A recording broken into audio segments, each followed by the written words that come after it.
Assalamualaikum warahmatullahi wabarakatuh. Program Kalam Seni sentiasa membawakan tokoh-tokoh seni yang pernah membawa impak kepada negara, mengharumkan nama negara. Dan generasi muda perlu belajar dari mereka agar tidak mengulangi kesilapan yang sama dan dapat melakukan lebih baik daripada mereka dalam mengharumkan nama negara.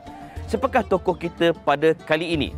Para penonton semua, setiap kali beliau melontarkan suaranya, Masya Allah, serak basah dia mampu menggetarkan telinga-telinga yang mendengar.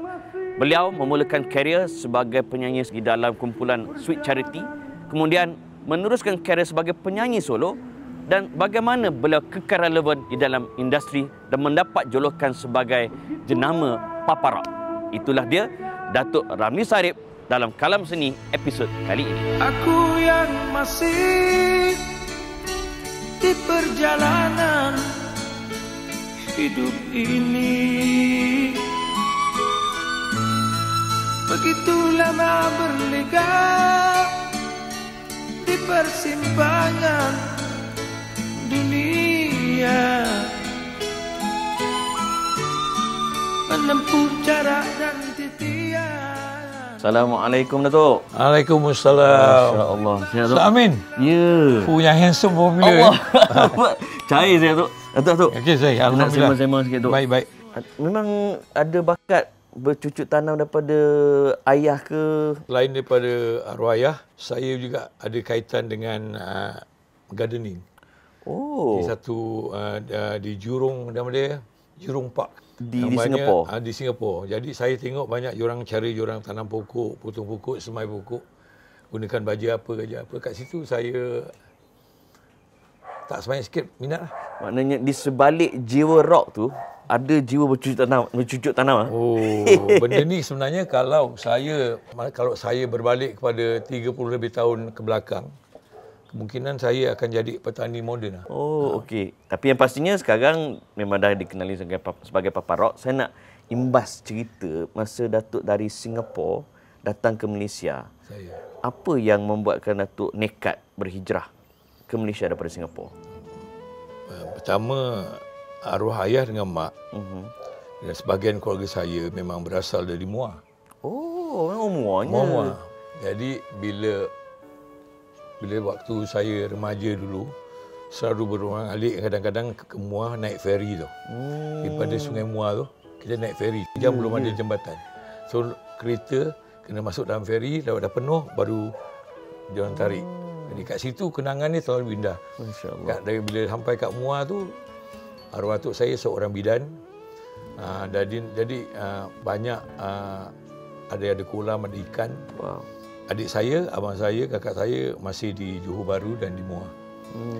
Jadi mungkin darah arwah ayah dan mak masih mengalir tu. Jadi membuat saya rasa seni agak mencabar. Waktu ketika tu suka-suka. Bila kita dah sampai satu umur, benda yang lebih kita rasa yang perlu kita ambil perubahan atau ambil keputusan adalah penghijrahan. Itu sangat penting. Walhal masa tu di Singapura, Datuk dikenali sebagai antara pioneer rock di Singapura. Saya. Kenapa akhir sekali selain pada darah mengalir tu tetap pilih Malaysia untuk mengembangkan karier? Itu satu ketentuan Allah sebenarnya. Alhamdulillah. Sehinggalah tertubuhnya Sweet Charity. Saya Sweet Charity pada tahun 1968-69. Datuk, kalau boleh kita nak sembang pasal Sweet Charity ni sebab mesti ada benda-benda yang Datuk nak tunjuk kat dalam rumah ni. Okey. Kita sembang kat dalam, Datuk. Boleh insya-Allah.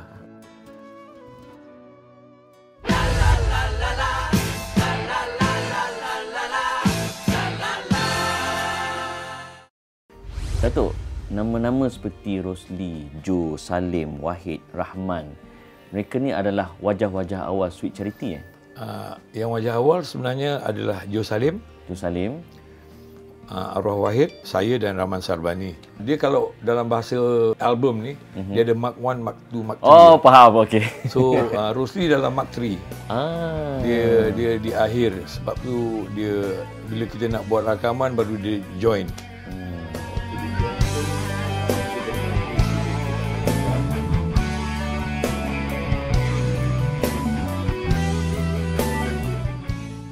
waktu dia join pun dia bermain bass dulu, dia tak main gitar.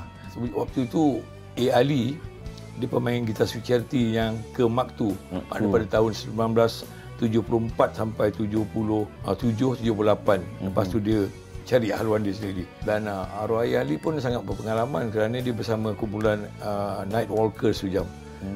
Mike Ibrahim and the Night Walkers, lagu dia Cok Cok Gendung, dia menari-nari.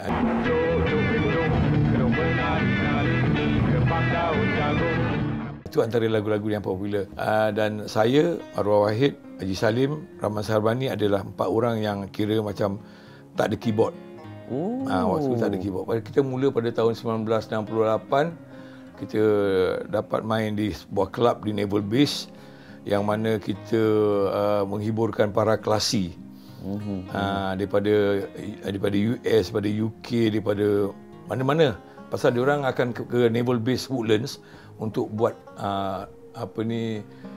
kata orang tukar minyak ataupun apa-apa dalam diorang punya inilah.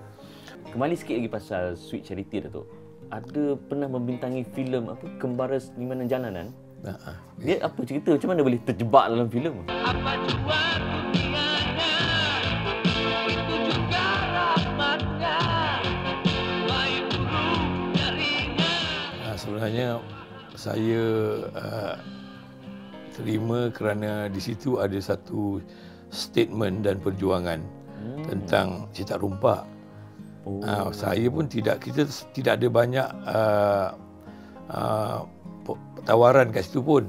Saya masuk atas dasar sokong kawan-kawan. Kerana waktu ketika itu, kalau album kita jual 1, cetak rumpak jual 20 atau 30. Sales album kau, kalau tak ada lanon, kurang-kurangnya 100,000 unit. Ini kita yang susah, dia orang yang senang. Jadi kebanyakan kita punya hasil tu kena rumpak. Kena rumpak kau-kau. Saya kena memang banyak sangat. Tapi apa juga kita lalui dengan tabah. Itu antara, jadi di situlah hadirnya saya dalam seniman jalanan. Dalam mana sayang Datuk kepada Sweet Charity? Sebenarnya jiwa raga lah. Jiwa raga. Tapi kerana perjalanan itu harus dihentikan atau pasal dah kenapa Sweet Charity dihentikan? Di persimpangan kerana kebanyakan dari mereka mempunyai tanggungjawab tersendiri. Seperti berumah tangga yang ada komitmen-komitmen yang tertentu, termasuk diri saya. Jadi di situ antara adik-adik itu, mereka antara yang agak mahir dalam bidang masing-masing. Saya tidak. Saya hanya boleh nyanyi dan saya tak fikir nyanyian saya, suara saya boleh sampai sekarang. Itu satu. Kedua, saya tahu yang suara saya tidak mempunyai nilai-nilai komersial yang kuat. Menjadi ribut dan badai, bayu bertiuplah bayu. Mengapa menjadi? Kerana ketika itu tak ada orang yang banyak ada suara yang so-called serak. Rindu kasih untuk beri kasih, senang-senang duduk di serambi, senandung lagu puisi, zikir zaman, nyanyian zaman.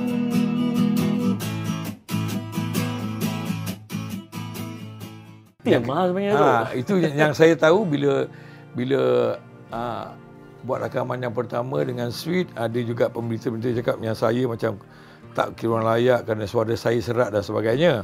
Ketika itu dalam era konteks Melayu punya benda tu tak banyak. Tapi saya cakap Tuhan Maha Kaya apa, saya cakap takkan suara merdu je boleh popular. Cakap saya tengok contoh Joe Cocker, saya tengok Woodstock, Rod Stewart dan lain-lain. Rod Stewart popular apa.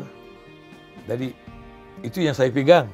Teras tu cakap Tuhan Maha Kaya lah. Dia jadi macam dalam orang duk kata tak laku suara serak, Datuk telah beberapa kali buat persembahan solo di Istana Budaya. Saya. Apa yang mendorong Datuk sampai sebegitu kerap? Sebab sekali buat Istana Budaya dah satu legend dah. Waktu ketika itu Istana Budaya penyanyi rock dan berseluar jeans tidak sangat digalakkan. Ya. Saya cakap tak boleh, tapi boleh. Tetapi mungkin penglibatan saya dalam dunia seni di Malaysia agak lama. Saya ingat lagi Tan Sri Izzah Tim memberi satu sokongan, surat sokongan. Dia kata kena beri dia peluang sebab dia dah lama menaburkan bakti di sini.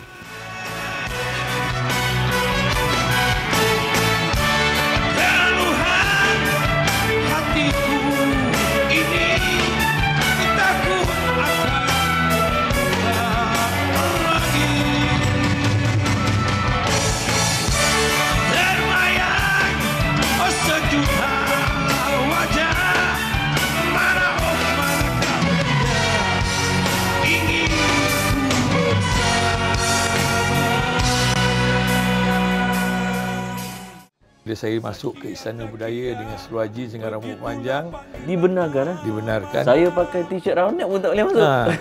Tapi begitulah terbukanya sebenarnya seni harus keterbukaan yang itu, asal jangan terlalu kata orang kurang sopan misalnya Dan itu termasuk dengan Philharmonic. Mesti nak kena pakai ini, jeans tak boleh. Yang Philharmonic 2010 Datuk Saya. Sebab Datuk telah ni. mempersembahkan lagu-lagu Melayu di pentas Philharmonic dan sekaligus mengangkat nama negara. Selamat datang pada Budiman, saudara yang saya hormati sekalian, kerana masih memberi sokongan, peluang dan ruang. Dan terima kasih kerana masih meminati lagu-lagu Melayu. Terima kasih. Saya. Ada tak pengalaman yang Datuk tak boleh lupakan semasa buat konsert di Philharmonic? Apa yang uniknya?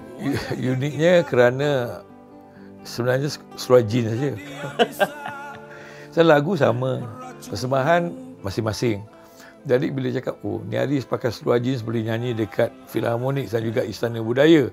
Dan sekarang semua orang boleh buat benda itu. Itu satu macam memecah satu dia punya tradisi Yes. Tetapi Datuk masih kekal relevan. Apa yang Datuk buat untuk kekal relevan dalam industri? Ini banyak-banyak bersyukur dan berterima kasih. Tetapi saya pegang di falsafah, di sana bumi Allah, di sini bumi Allah. Jadi arwah bapa saya bercakap tu saya pegang kuat. Itu yang saya rasa. Saya kuat, saya pegang tu kuat. Saya cakap macam satu perkataan yang kalau kita terdengar terbaca. Waktu engkau senang banyak ingatkan aku, kalau saya cakap. Bila kau susah aku akan ingatkan kau. Benda tu peganglah. Memang dia akan. Saya rasa macam tazkirah pula tu. Benda tu falsafah tu, benda tu yang kena pegang. Baik. Deburan ombak mengganti suaramu, nyanyian camar lagu untukku. Tapi aku sepi, hilang pengganti, kini hanya dalam penantian abadi.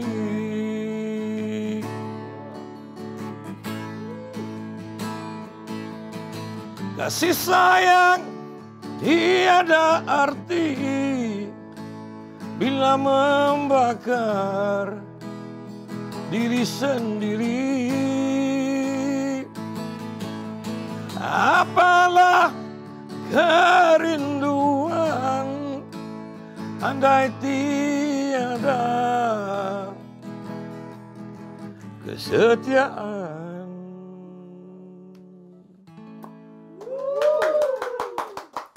Okay, saya nak korek banyak lagi pasal falsafah. Tapi apa pun, bila Datuk sebut tentang syukur, teringat saya kata Hamka. Tidak salah kita mengharapkan apa yang belum ada. Tapi jangan sampai kita lupa apa yang telah ada. Teruskan menonton Kalam Seni bersama dengan Datuk Ramiz Harip.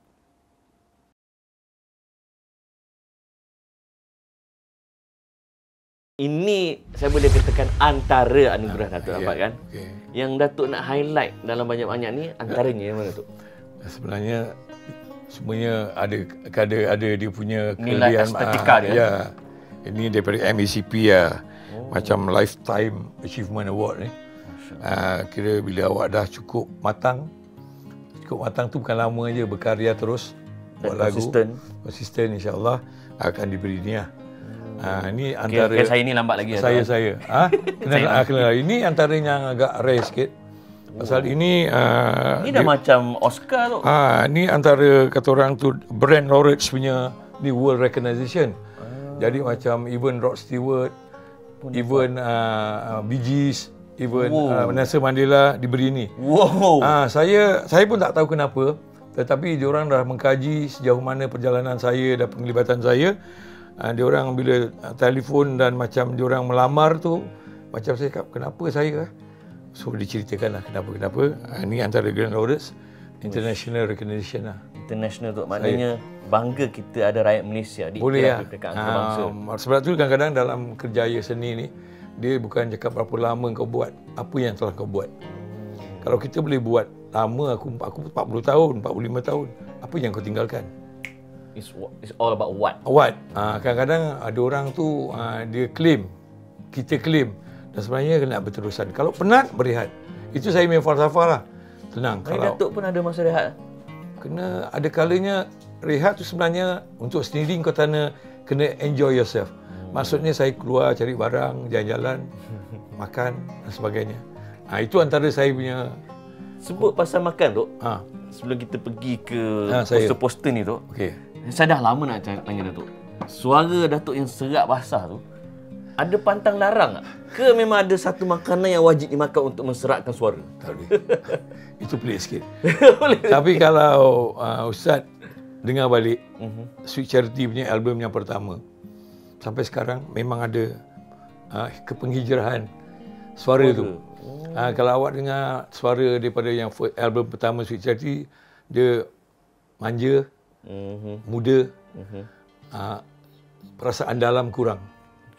Saya nyanyi meluahkan saja, tetapi bila lama kelamaan ada feel, pengertian tu meresap, penghayatan tu, perasaan, rasa adalah antara elemen-elemen yang penting. Dan mungkin saya punya komitmen dalam nyanyian mungkin berterusan, dan saya dapat itu satu benda yang saya rasa saya faham, saya dapat rasa. Even kawan-kawan saya yang seira dengan saya cakap, kau sebenarnya kau punya ni dah lain ni, kau dah sampai kat tu, itu level lah kira cakap. Aku pun tak tahu apa level, tapi itu rasa dan perasaan. Kita bisa boleh orang rasa nangis, buru-buru meremang dan perasaan yang dalam. Itu benda saya tak boleh beli, saya tak boleh cakap, saya tak tahu. Tetapi itu perasaan awak. Indahnya hari itu. Bagi jadi setiap persembahan itu adalah satu benda dari hati dan jiwa. Saya tengok dalam banyak-banyak ni, yang ni, syair timur ni, saya timur, nampak agak kerohanian. Ada nilai-nilai sufi. Okey. Cerita sikit tu. Okey, sebenarnya waktu di akhir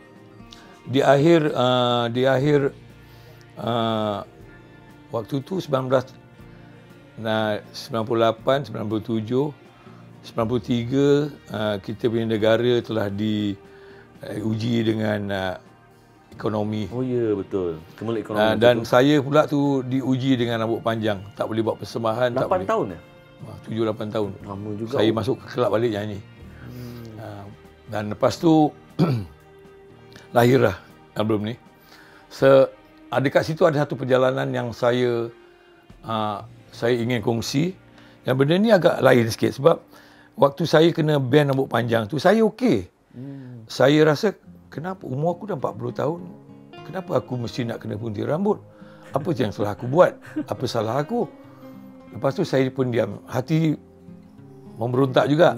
Tapi cakap, kalau aku nak gunting dan kena gunting lain. Lain Ustaz. Awak nak gunting dan kena gunting. Berbeza. Berbeza. Jadi benda tu saya pun ada agak rajuk sikit. Tapi dalam kerja seni jangan merajuk. Kalau boleh jangan merajuk. Jangan merajuk. Sebab merajuk tu adalah ujian. Sebenarnya bila saya tengok ke belakang, itulah paling antara peristiwa momen yang paling manis yang saya lalui, yang awak tanya saya, that is the best moment. Kalau tanpa tekanan tu, Datuk takkan sekuat pasal hari saya masih berpegang. Kat situlah macam arwah ayah cakap, jangan susah. Kat sini bumi Allah, sana bumi Allah. Saya cakap, mak jangan susah. Mak doakan Ramli akan, Allah akan tolong Ramli. Macam gitu. Allah. Jadi, album ni saya tak boleh buat lagu. Saya tak boleh buat lagu dalam 1-2 tahun. Nak buat lagu simple tak boleh. Orang tak boleh. Tapi lepas tu saya cakap, kenapa tak boleh buat Mesti ada sebenarnya yang aku buat silap dan salah. Macam saya merajuk.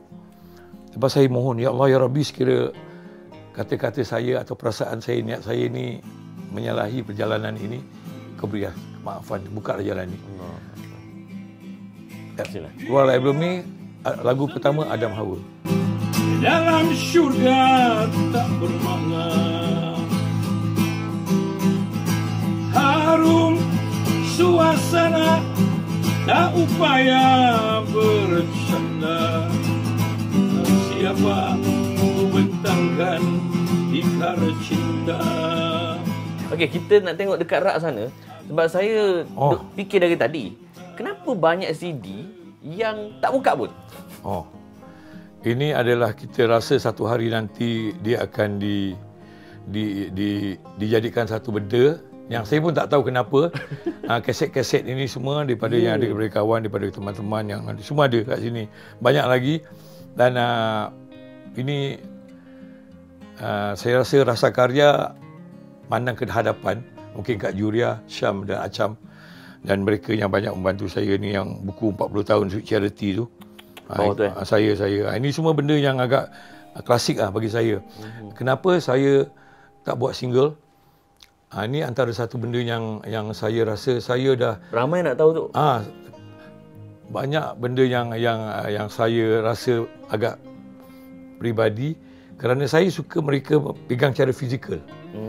Kalau cara kata orang streaming, digital streaming ni, dia punya so-called soul to soul tak ada. Sentimental value tak ada. Ada. Jadi mereka kena beri hayati benda ni. Benda ni mungkin ada lagi, mungkin tak ada lagi. Dan nak siapkan 10 buah album yang agak level yang dewasa, tak senang. Jadi itu yang saya kuatkan dalam album Rasa ni. Rasa dengar, rasa, hayati. Bila Datuk sebut pasal dengar, rasa, hayati, adakah bagi Datuk muzik ni sekadar hiburan ataupun sebenarnya adalah satu spiritual journey? Spiritual journey dan juga kehidupan. Yang tak semua, kalau saya dengar burung terkukur pagi atau merebut kat luar, saya keluar, saya bunyikan, dia akan lawan balik. Maknanya dia berzikir, kita tak tahu. Dia memuji ilahi, kita tak tahu. Sebab tu dalam album saya yang terbaru ni, nama dia Nyanyian Sejagat. Lembut bayu di fajar penghulu hari membangkit. Alam ni semua akan bersuara. Alam ni semua menyanyi, tetapi dia bukan nyanyi macam kita, dia cara memuji Allah Ta'ala. Begitulah. InsyaAllah. Cintakanlah di bumi, saya di langit akan mencintaimu, kan. Macam gitulah. Cerita dia macam gitu. Baik. Kita share je. Alhamdulillah. Datuk, sebelum kita mengakhiri program kita ni, apa pesanan Datuk kepada generasi-generasi baru, sama ada, tak kira genre rock ke, pop ke, dalam industri hiburan ni? Pesanan Datuk? Saya disiplin, hargai masa, banyak-banyak bersyukur dan berterima kasih. Mohon petunjuk jalan yang terbaik. Mohon restu daripada ayah dan bunda. Masya-Allah. Semoga kita dapat sesuatu daripada perkongsian Datuk Ramli Sarip. Datuk, terima kasih sudi bersama hari ini, insya-Allah. Semoga dipanjangkan umur. Amin. Dan diberikan keberkatan. Amin. Awak pun begitu. Amin ya rabbal alamin. Insya-Allah. Okey, kita jumpa lagi dalam Kalam Seni. Siapakah tetamu yang seterusnya? Teruskan menonton dan terima kasih kepada anda semua. Teruskan menyokong Kalam Seni. Assalamualaikum warahmatullahi wabarakatuh.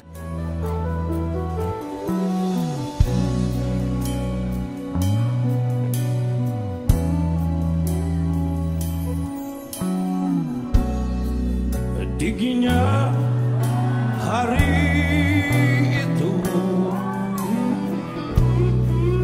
dalam gerimis suasana, ketika cahaya malam dalam